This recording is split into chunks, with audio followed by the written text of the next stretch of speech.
Welcome to the Fintech One-on-One podcast, formerly the Lend Academy podcast, episode number 299. This is your host, Peter Renton, chairman and co-founder of Lend It Fintech.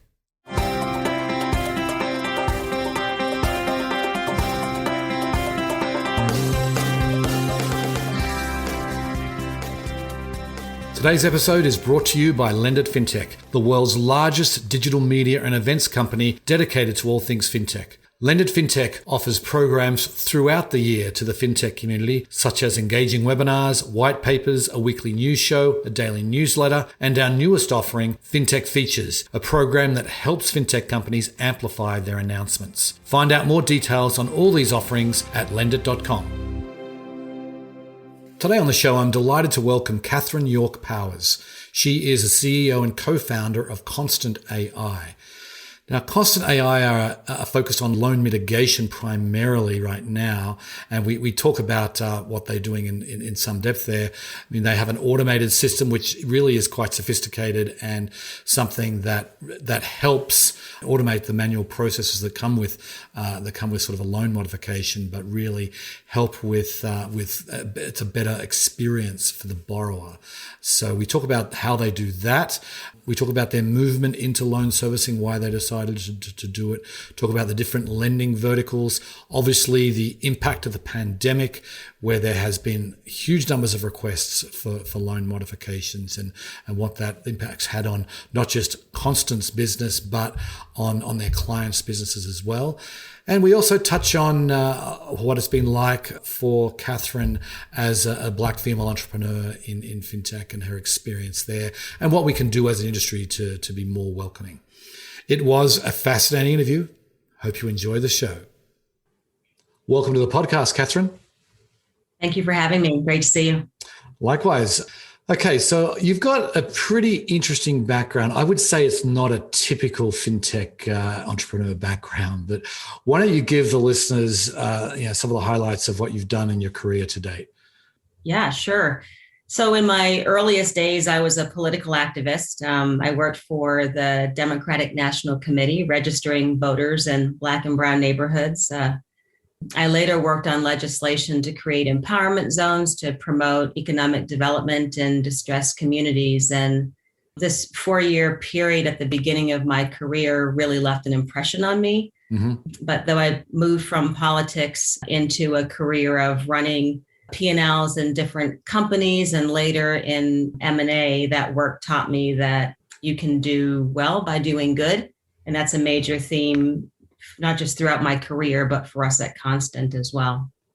Okay, so then what about, what was it that led you to decide to found Constant? I mean, was there an aha moment, or what was the trigger there?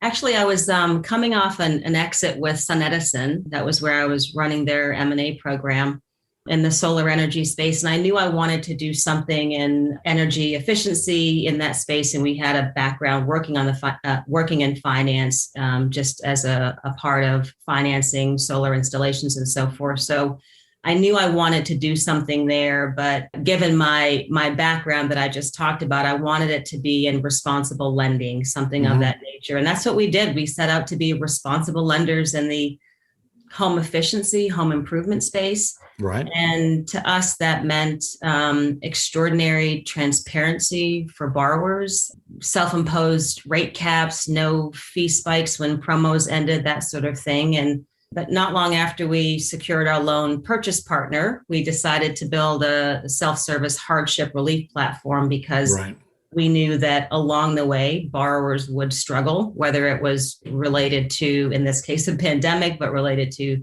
a disaster or something else, or just something happening in their life. But we wanted them to have a similar experience that they had at origination, self-service, getting help within minutes, not having to wait on a phone channel to receive an answer from their financial institution.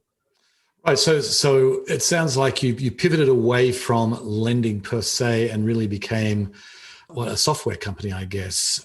Was that what was the reason behind that? Yeah, so we built our origination platform. Of course, it was for ourselves. But as we started building out the loss mitigation platform, And talking to our peers in the industry, we realized that this could be useful for other financial institutions. And that was the reason why we decided to focus all of our attention on that platform. We always imagined that we would expand that into loan servicing. Loss mitigation really is, in some ways, I guess, parent-child relationship. But we decided that we needed to use all of the resources in our company and focus on that one thing and do well at it, which is why we made that decision. And we made it before the pandemic. We had already built the platform for ourselves, but we knew that there was going to be a lot of work behind making sure that we had, for example, an admin panel where the application could be branded to that financial institution, where they could set up their complicated credit policies and so forth. So we set about doing that end of 2019, early 2020. And of course, COVID-19 hit in the first quarter, and we were poised and ready to go with that platform. Right. We'll talk about that in a little bit, but I want to first get a sense of what the loss mitigation procedure looks like typically, what it has looked like, but at most lenders. Can you sort of describe what you see out there in the market? Yeah, sure. It really is by loan type. So for a mortgage, it's pretty prescribed, given that loan modifications in many ways were born out of the Great Recession. So a mortgage loan modification is highly manual and touches multiple departments. There's typically an inbound request for help, which goes to the phone channel. Then a hardship application is pushed out to the borrower with a requirement to not just fill that out, write a hardship letter, provide financial documentation showing that there is a hardship. That gets sent back to processing, then goes to credit underwriting, because they have to do the analysis to see what offer would be available to that borrower, if anything. An offer is created, sent to the customer, and then there's that back and forth of signing of documents. And traditionally, that process has been very, very manual. And even some folks in the industry who are working to automate it, their focus has been on borrower input, a screen where they can input information, but they're still taking that back, putting it into a fulfillment queue on the back end, and having to do all the work that I just described manually. Right. And so obviously mortgage is somewhat complex. And as you say, there's a lot in there. What about for like an auto loan or a personal loan? Is it different there? Yeah, it's interesting. And for auto and personal, you mostly have seen extensions and deferrals only. There's a reason for that. It makes sense to invest in the cost of a mortgage loan modification because, an average house is $250,000, $300,000 worth of an asset, and you can afford for that investment in structuring a loan modification. With auto and personal loans being much smaller, it's harder to make the case to do that. So typically what you've seen are the use of extensions and deferrals where it's like a skip a pay for 2, 3, 4 months. In most cases, interest is still accruing. The payments get tacked onto the end. It's a real easy one-size-fits-all structure. But we also had auto lenders get very interested in loan modifications or more complex loan modifications because we made them affordable for non-mortgage loans. All right, so let's talk about that. Let's talk about you talk about automated loss mitigation, and you've mentioned how manual it is in mortgage loans. How does your system work? How have you automated this process? Sure. So if a borrower goes into their normal loan servicing platform, or they may be invited in through an email campaign or a link on their financial institution's website, they click through that and click on hardship relief, and it goes into a flow of questions that get to the specific nature of their issue. So, for right now, we're asking whether it's COVID related or non-COVID related. Frankly, there are a lot of non-COVID related hardships still happening. And then we get down into questions that ask about the severity and duration of the hardship, which is really important information when you think of financial institutions trying to figure out what their loan reserves should be like, loan loss reserves should be like. nobody had that information. They were guessing based on what was happening in the economy and with employment stats. So they go through that process. We then pop up a video recorder so that they can record their hardship. We do a speech to text transcript of that, some keyword phrase extraction for collections later if that's necessary. Then we go into the credit analysis where we ask them for their stated income, but we also ask them to connect to open banking, either through Direct ID or Plaid. And we're able to grab all of that rich information about what's actually happening today, not 30 days ago, which is what a FICO would show. What's happening today, but we also layer that in with the credit pull, and we, crunch the numbers, and we come back with the offer that's available to them. It might be a few month extension, it might be a full-on loan modification, it could be a step-up modification where you pay a small amounts until you get up to your old payment. And what's happened in the background is the financial institution has input their entire credit policy, what offers are available, who their integrated partners would be. So we've done all of that work in the back so that the customer can actually get an offer within 3 to 5 minutes based on that borrower input and the use of the integrated partners. Interesting. And so are you able to automate the mortgage modifications as well as the other verticals? Absolutely. We're able to do it across all loan debt types. So personal secured, unsecured, auto loans, mortgage, et cetera, which is really important because if we have a bank or credit union client and they have multiple loan types, they don't want to have different solutions for different loan types. Right. It's really interesting. Like the video piece is interesting. How maybe talk a little bit about that. Why you decided to put that in, and is that something that is a friction point, or how's it been implementing that? It's actually we actually give the client the ability to use it or not. Okay.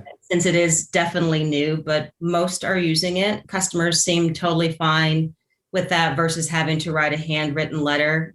Something that we're looking at in the future is looking at sentiment analysis to help with that, because we want to fully understand the hardship and make sure we're providing the right solution, helping our clients to inform them on what that output might look like. But we've had, I think, really good success with it.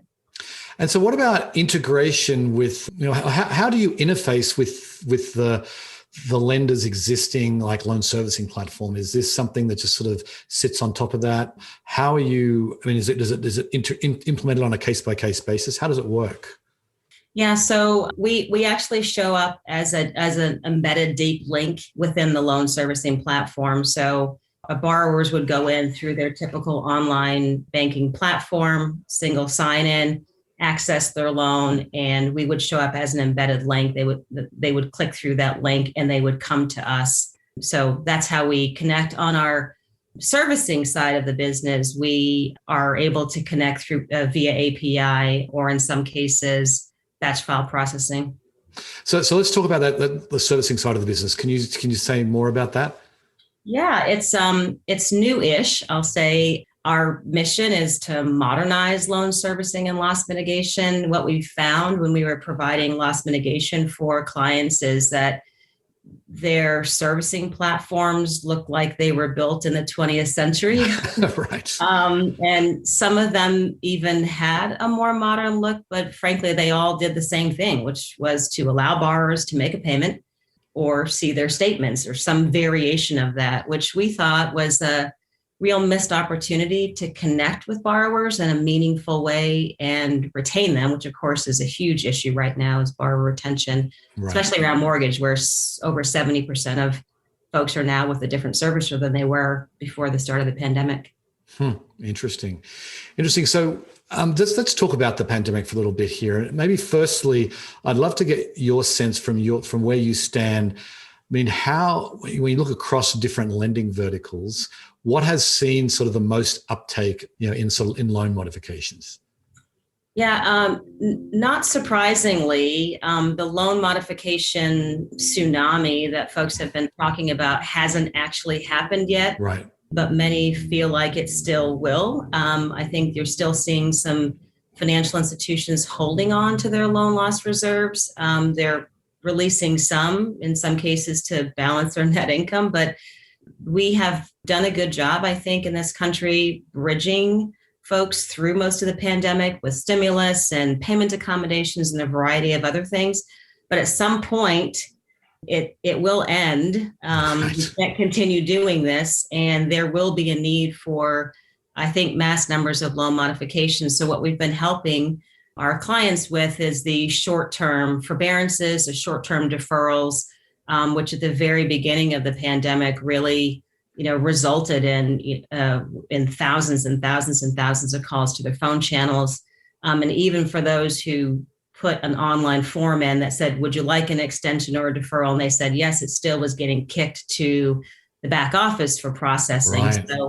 So I would say it's really reflecting what you saw across the industry is mostly auto and mortgage, less on personal loans. I think folks were looking for accommodations on the credit card side, which we weren't supporting, but auto and mortgage were really, and some recreational vehicles and boats is really where you saw most of the traffic. Right. And so, I mean, it's interesting. You had this platform all set up. I mean, it's all, I presume you had a number of clients in place before 2020 hit.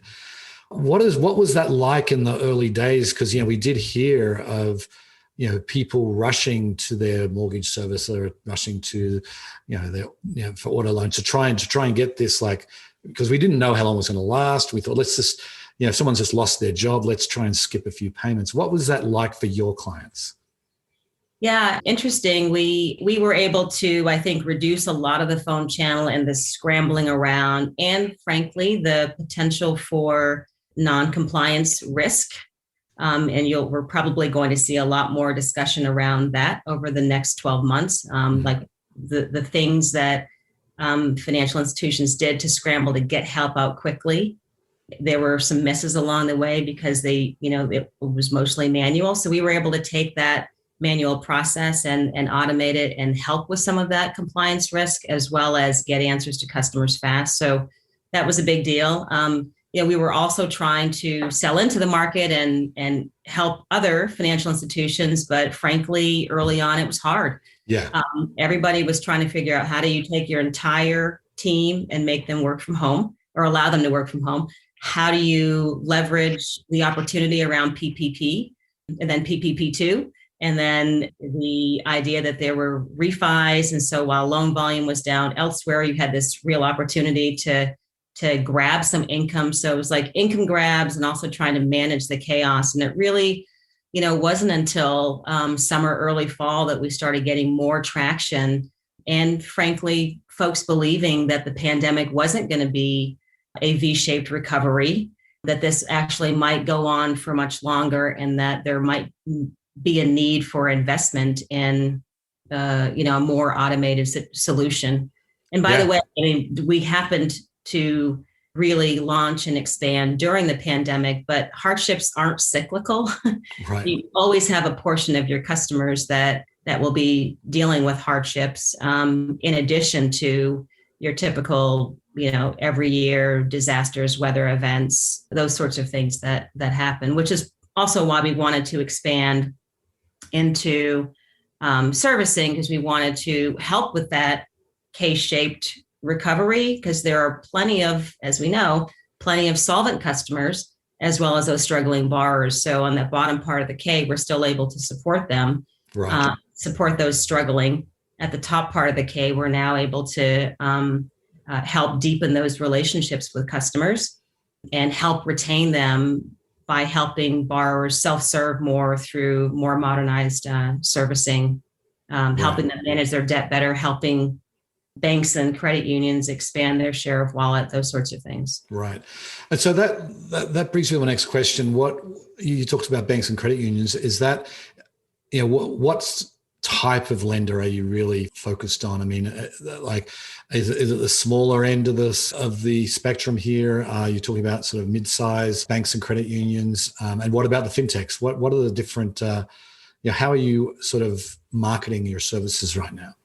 Yeah, our focus, especially with the servicing applications, has been with the mid-market banks and credit unions because we focus heavily on finding ways to personalize upsell activity to help them create or expand share of wallet. A lot of the fintechs, the larger fintechs are supporting various types of debt, and they are definitely targets for us.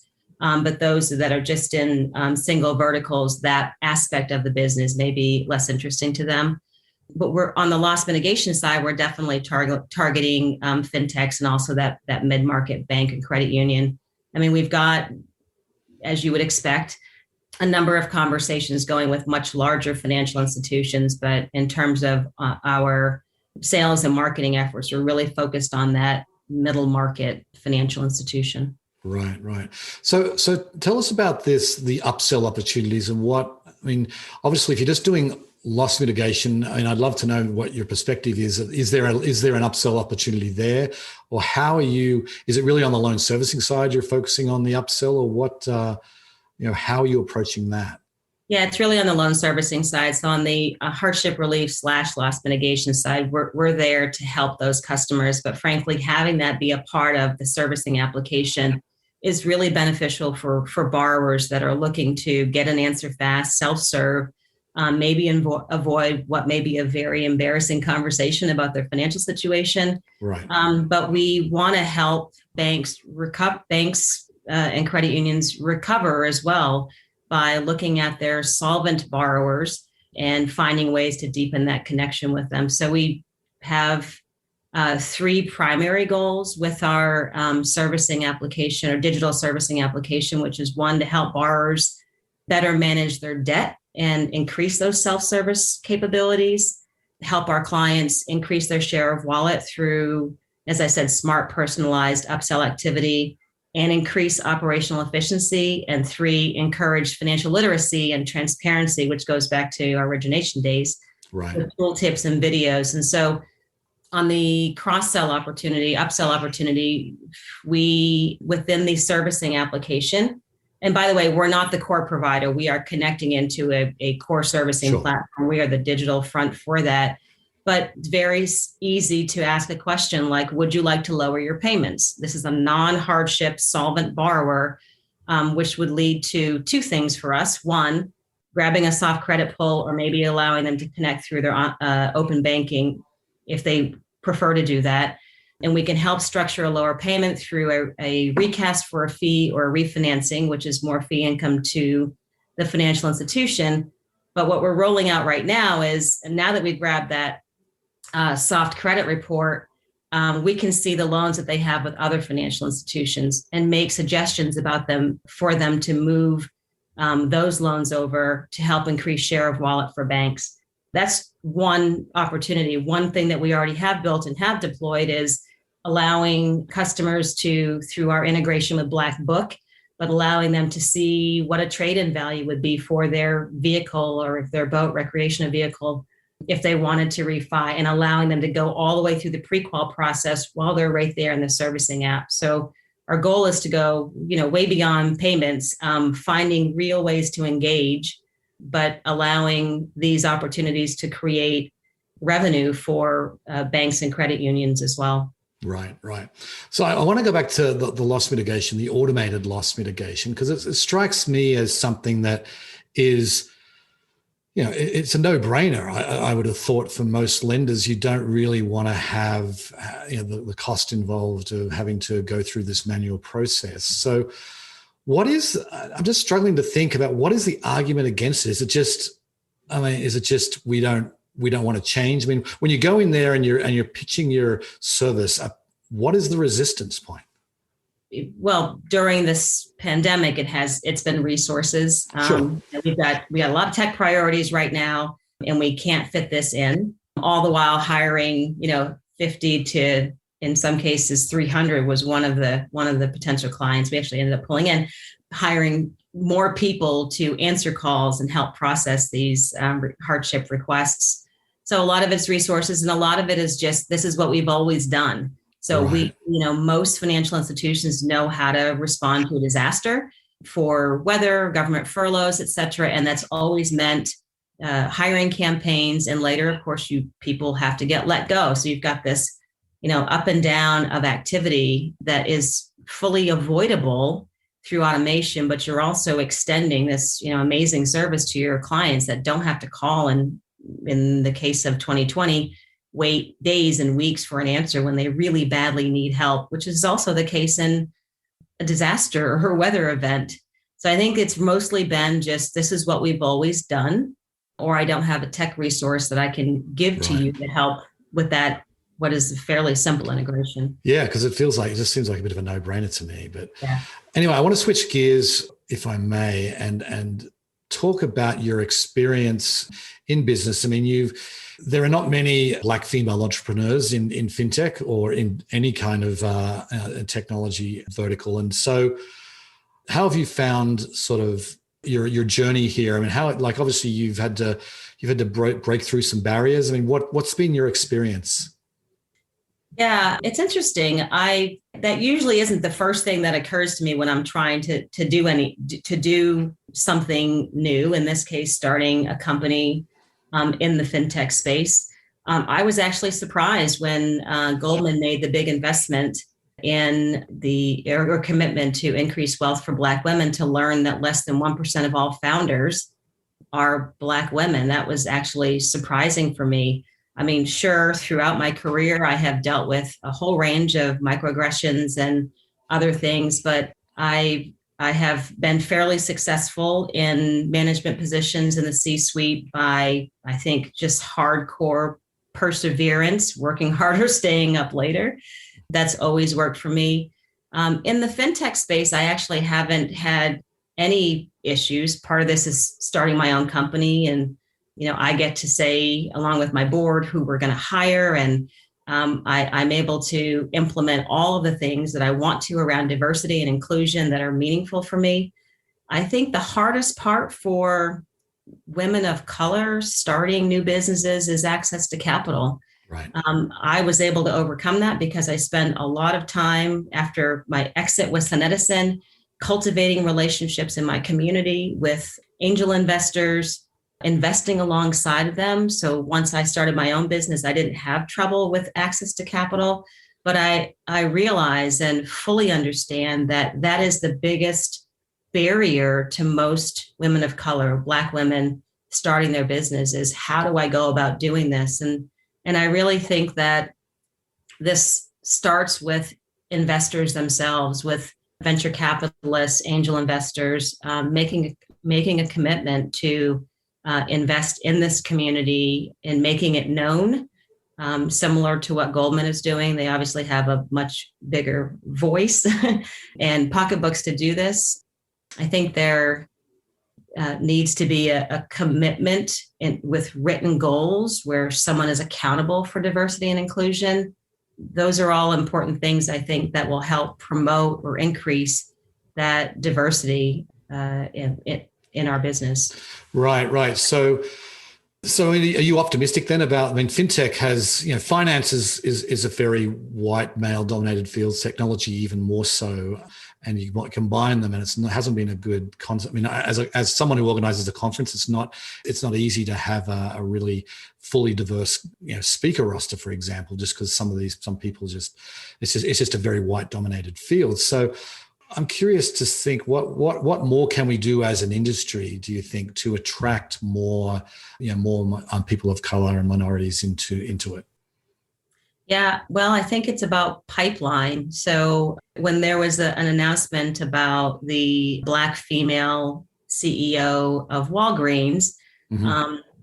Lots of fanfare, but for me, I saw it as an anomaly, and it comes down to pipeline. Right. So if you're in sales, you have a big top of the funnel, and if the goal is Black female CEOs, well, at the bottom, you'll have more coming out. We as an industry, I think, are not doing a good enough job making sure that pipeline is full.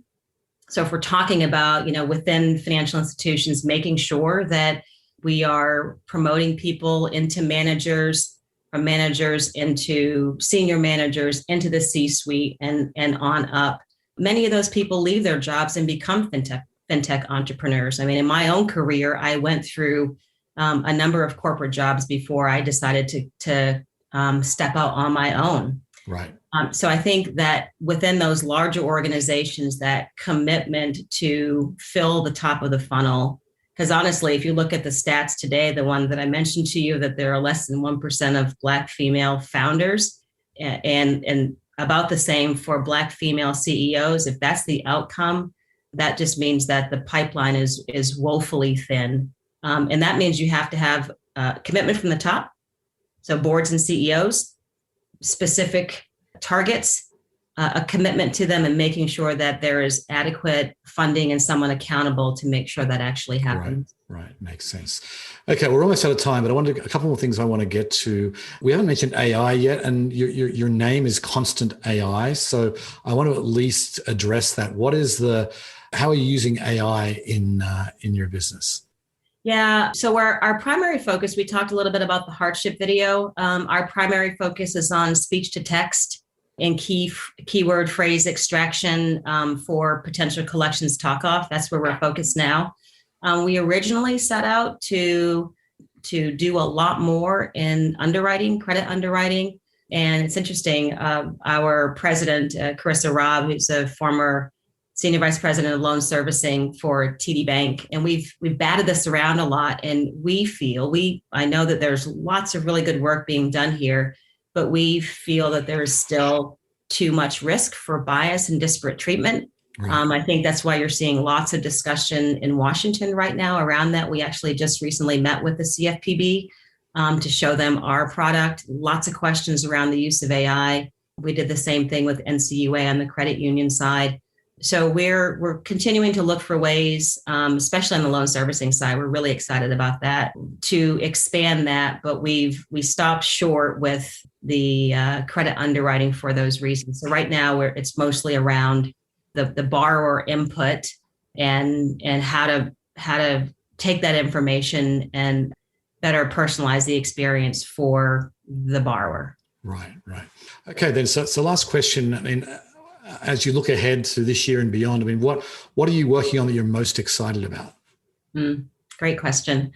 It's that cross-sell and upsell opportunity that we talked about earlier. So if you go into your bank account today, you're going in to check your balances and other things, but you may get, ad pop-ups for different things, and you don't know, the bank doesn't usually know whether that's personalized, whether that's something you want or need. We actually spoke with a credit union. They sent out 50,000 cards promoting auto loans, even to people who had auto loans. And so our goal within that servicing experience, which with a borrower could be years and years, right? Origination's Sure. a point in time. You got years with these guys, is finding ways to better personalize the experience, better personalize the offers, and increase share of wallet for our customers, while of course making sure that the borrowers have an amazing self-service experience, can self-serve whether they are really solvent and looking for new products or if they're experiencing a hardship.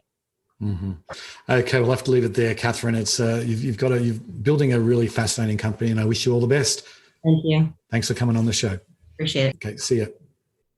When I look at this objectively, I feel like having an automated system for loss mitigation and for loan modifications feels like a no-brainer to me, because it's a better experience for the borrower. They get to avoid a somewhat embarrassing conversation, but they also get a quicker response, and that's probably the most important piece. They don't have to sit and wait for days or potentially even weeks on a decision. So I feel like that's on the one hand. On the other hand, it saves money for removing these manual processes on the lender's side of things. So, I mean, to me, it just feels like a matter of time before this is the standard. Everyone is going to have some kind of automated loss mitigation system, and I think Constant AI are in a good position to deliver on that.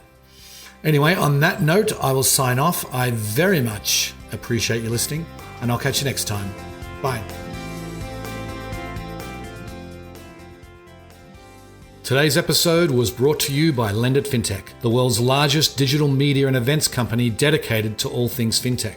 Lendit Fintech offers programs throughout the year to the fintech community, such as engaging webinars, white papers, a weekly news show, a daily newsletter, and our newest offering, Fintech Features, a program that helps fintech companies amplify their announcements. Find out more details on all these offerings at lendit.com.